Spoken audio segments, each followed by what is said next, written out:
Assalamualaikum warahmatullahi wabarakatuh. Gimana nih kabarnya rekan-rekan semuanya? Semoga dalam keadaan sehat dan semoga juga dalam keadaan bahagia selalu.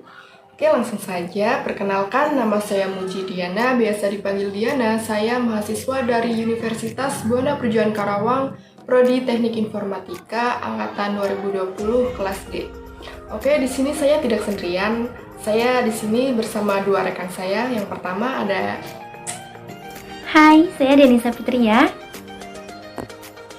dan ada lagi satu lagi nih. Hai, saya Koironisa. Oke. Kami di sini akan membuat video untuk tugas mata kuliah ADBO atau disebut juga analisis desain sistem berorientasi objek.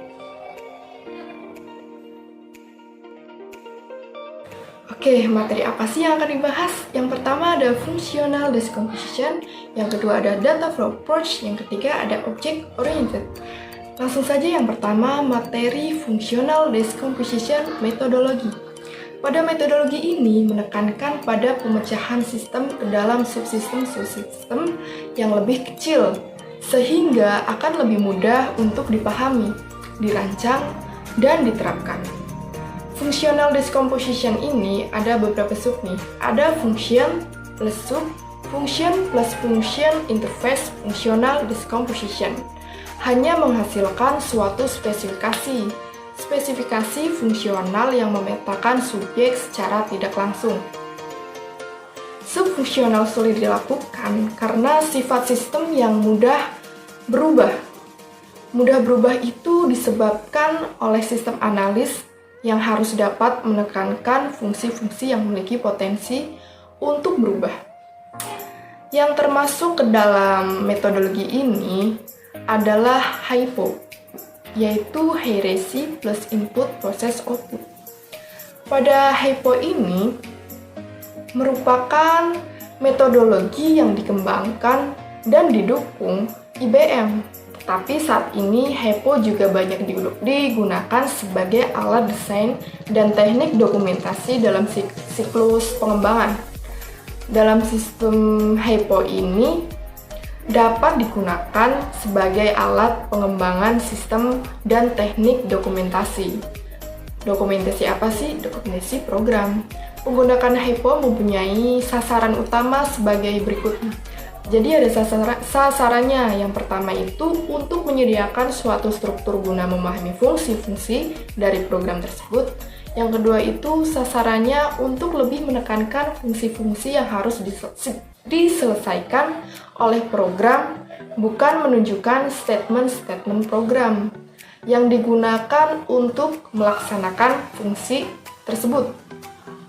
Kemudian untuk sasaran yang ketiga, untuk menyediakan penjelasan yang jelas dari input yang harus digunakan dan output yang harus dihasilkan oleh masing-masing fungsi pada tiap-tiap tingkatan dari diagram-diagram HIPO. Kemudian yang keempat itu untuk menyediakan output yang dapat disesuaikan dengan kebutuhan-kebutuhan pemakai. Kemudian ada stepwise refinement SR atau iterative stepwise refinement ISR. Adalah strategi perancangan secara top-down, atas bawah, yang dikembangkan oleh Nike Swart. Kemudian ada lagi information hiding, menyembunyikan atribut suatu objek dari objek lain.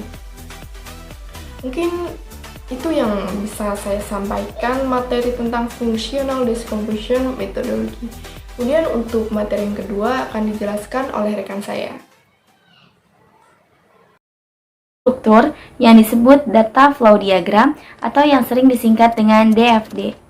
Data flow diagram sendiri adalah suatu diagram yang menggambarkan aliran dari data sebuah proses yang sering disebut dengan sistem informasi.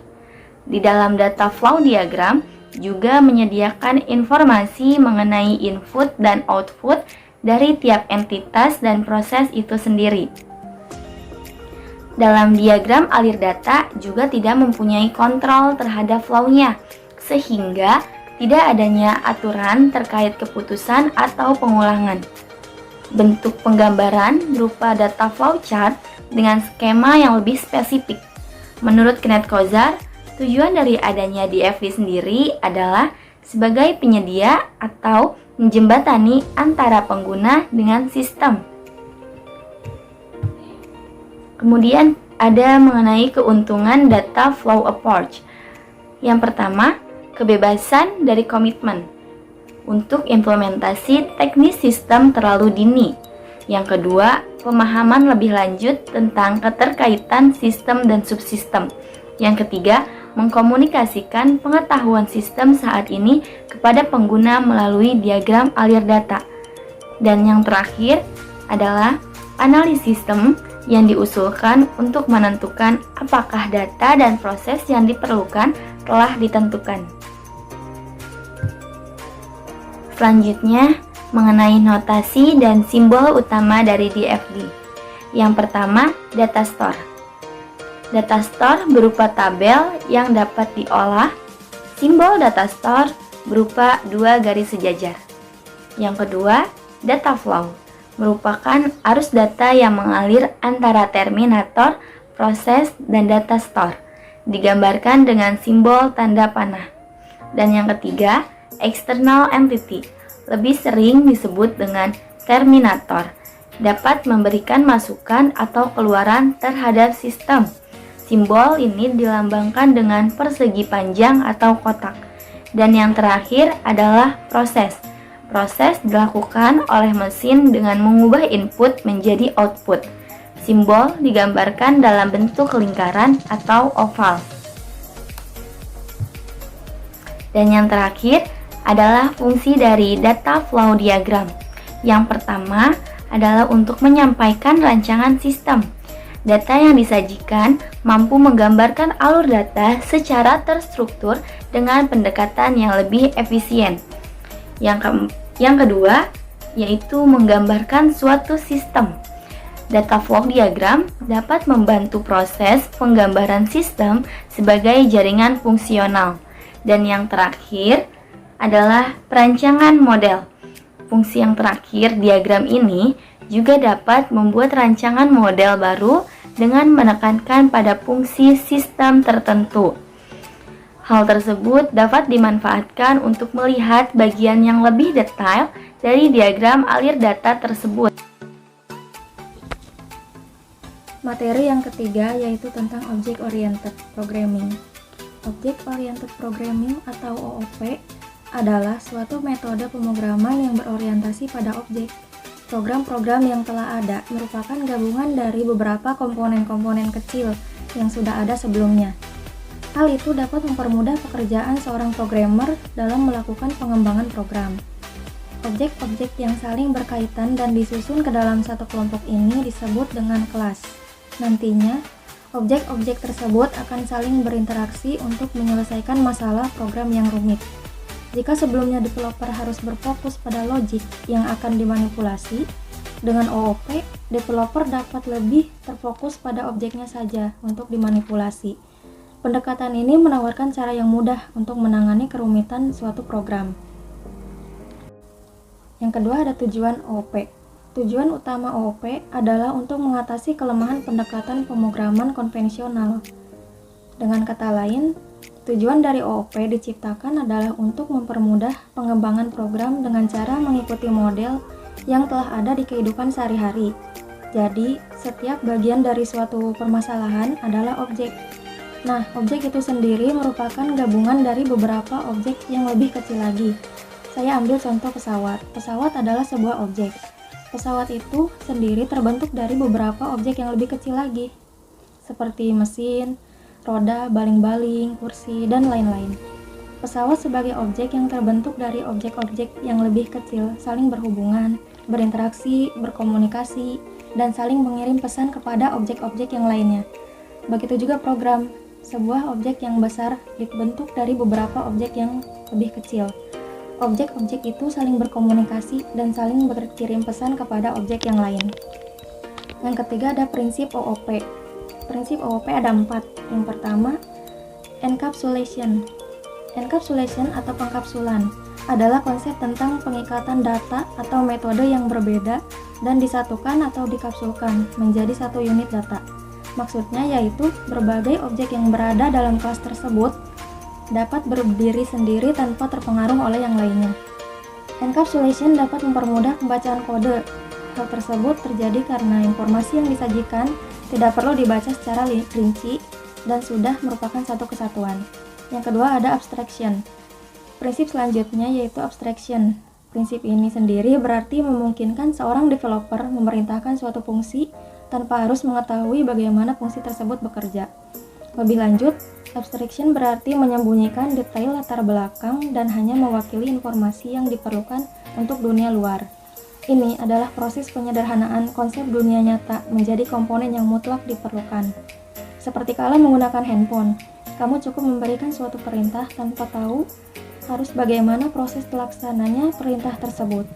Yang ketiga ada inheritance.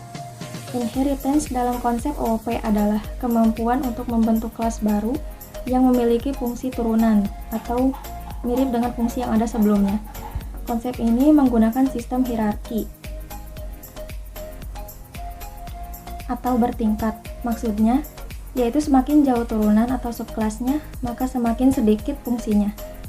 Yang keempat ada polymorphism, yaitu prinsip terakhir dalam OOP. Pada dasarnya, polymorphism adalah kemampuan suatu pesan atau data untuk diproses lebih dari satu bentuk.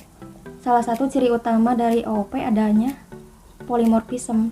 Tanpa hal ini, suatu pemrograman tidak bisa dikatakan sebagai OOP. Polymorphism sendiri adalah konsep di mana suatu objek yang berbeda-beda dapat diakses melalui interface yang sama. Kemudian ada contoh tools yang digunakan pada pendekatan sistem berorientasi objek, yaitu seperti Rational Unified Process (RUP), Fusion, STS Development Method 3, Derived Object Oriented Design, Bush Object Oriented Design, Code and Jordan's Object Oriented Analysis, dan lain sebagainya.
Yang terakhir ada kekurangan OOP, ada 3, yaitu yang pertama tidak efisien.